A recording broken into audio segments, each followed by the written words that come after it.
I, Donald John Trump, do solemnly swear. I, Donald John Trump, do solemnly swear. Trump 2.0 begins with a bang, with promises of revenge on its political enemies and a blitz of executive actions and orders that will impact policy related to immigration, climate, tech. The list goes on and on. Here to help us take stock of this moment is the Globe's Washington bureau chief, Jackie Kucinich. Jackie, thanks very much for joining us. Of course. Thanks for having me. Well, look, the inauguration was moved indoors. That was a little weird, but it didn't dampen the chill, at least among Democrats in the hall. What were your takeaways of Inauguration Day? You know, you're absolutely right. From the moment this inauguration began, it was different because, as you note, it was inside the Capitol Rotunda. But the tone and the tenor of the speech really also was unusual. Typically, you know, the incoming president thanks the outgoing president, at least for their service. That really didn't happen here. No. Trump, no, not by a long stretch. Trump's speech was full of grievances. It was really going in on the Biden administration, as he and Vice President Harris sat right nearby.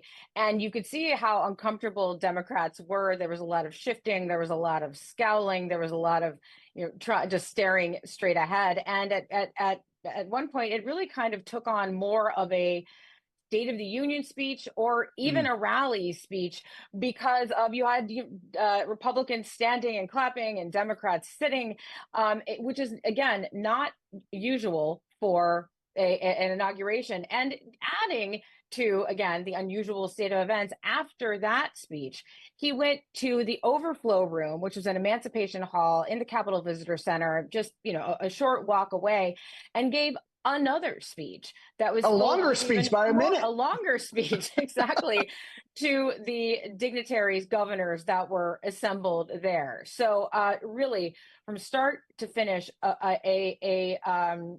unusual day in Washington. Again, I'm going to use that word again. Unusual. A lot of things with Trump are unusual, yes. But you got to give him credit for this, Jackie. A lot of politicians make a lot of campaign promises. They do not keep them.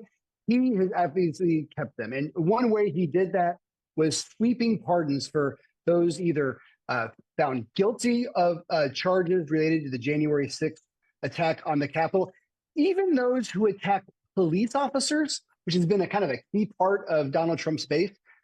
What has been the reaction on the Hill?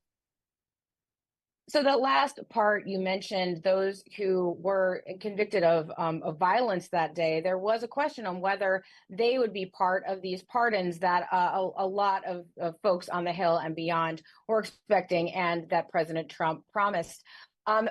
Because of that, Republicans on the Hill were either saying, it's time to look forward, not backward. Others said that they disagreed with that part of it. But you also saw police unions weigh in and really condemn that particular part of the action, because it really sent a message. As Lisa Murkowski say, she was worried, the senator from Alaska, she was worried about the message that sent to the men and women that protect people on the Hill and just generally every single day. Well, look, there is pushback to Donald Trump, official pushback. 22 states, including Massachusetts, are suing to stop Trump's block on birthright citizenship, or I guess trying to redefine it. Is the president spending big political capital on the wrong issues, or how's this going to work out? So whether it's right or wrong, I guess we'll have to see. But this, as you know, immigration was a big part of his 2024 campaign, and he's going all in. Now, the birthright citizenship part is one of the more controversial parts. And as you mentioned, the lawsuits were almost instant upon signing that executive order. There's a lot of speculation that this one might not come to be, but certainly some of the others he actually does have a lot of power over from the executive branch, and I would not expect him to take his foot off the gas, even if the courts try to block him.